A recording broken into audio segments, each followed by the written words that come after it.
Hello friends, welcome to our channel. நம்ம இன்றைக்கி மீன் குழம்பு ரெசிபி எப்படி செய்கிறதுன்னு பார்க்க போகிறோம். நான் இன்றைக்கி மீன் குழம்பு செய்கிறதுக்கு வஞ்சர மீன் 3/4 கிலோ எடுத்திருக்கேன். நீங்கள் எந்த மீன் வேணாலும் எடுத்துக்கலாம்.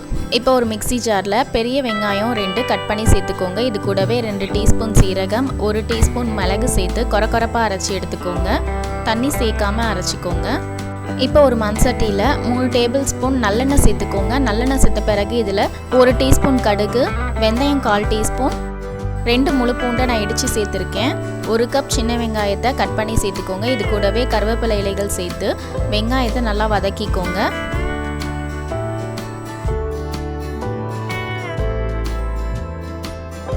சின்ன வெங்காயம் இது போல் நல்லா கண்ணாடி பதத்துக்கு வதங்கின பிறகு இதில் நம்ம அரைச்சி வச்சுருக்க பெரிய வெங்காயத்தையும் சேர்த்துக்கோங்க. சேர்த்து இப்போ நல்லா வதக்கிக்கோங்க.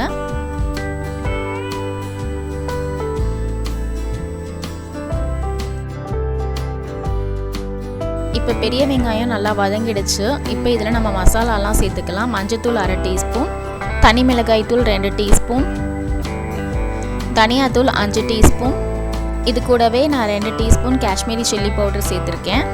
இது ஆப்ஷனல் தான், உங்ககிட்ட இருந்துச்சுன்னா நீங்கள் சேர்த்துக்கலாம். இப்போ இதை ஒரு 2 நிமிஷத்துக்கு வதக்கிக்கோங்க. மசாலாவெல்லாம் 2 நிமிஷத்துக்கு வதக்கின பிறகு 3 தக்காளியை அரைச்சி சேர்த்துக்கோங்க.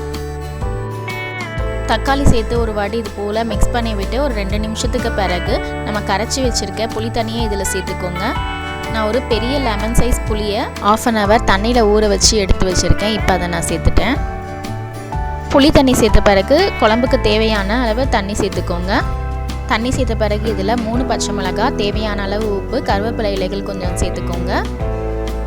இப்போ இதை நல்லா கொதிக்க விடுங்க. இது நல்லா கொதிக்க ஆரம்பிச்சதும் இதை க்ளோஸ் பண்ணி வச்சு மீடியம் ஃப்ளேமில் 15 மினிட்ஸ்க்கு கொதிக்க விடுங்க. இப்போது 15 மினிட்ஸ் ஆயிடுச்சு. இப்போ நம்ம எடுத்து வச்சுருக்க வஞ்சர மீனை ஒரு பீஸாக இதில் சேர்த்துக்கோங்க. வஞ்சர மீன் தான் சேர்க்கணுன்ட்டு இல்லை, நீங்கள் எந்த மீன் வேணாலும் சேர்த்துக்கலாம். மீன் சேர்த்த பிறகு நம்ம இந்த குழம்பை கரண்டி வச்சு கிண்டி விடக்கூடாது, மீன் உடஞ்சிடும். இதை க்ளோஸ் பண்ணி வச்சு 7 மினிட்ஸ்க்கு மீடியம் ஃப்ளேமில் குக் பண்ணிக்கோங்க. இப்போ 7 மினிட்ஸ் ஆயிடுச்சு.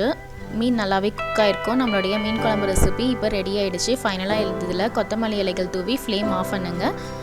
இப்போ நம்ம சிம்பிளான மீன் குழம்பு ரெசிபி சூப்பராக ரெடி ஆகிடுச்சு. இந்த ரெசிபியை நீங்களும் ட்ரை பண்ணி பாருங்கள். ட்ரை பண்ணி பார்த்துட்டு உங்களுக்கு பிடிச்சிருந்தா கமெண்ட் பண்ணுங்கள். மறக்காமல் சப்ஸ்கிரைப் பண்ணுங்கள். தேங்க்ஸ் ஃபார் வாட்சிங்.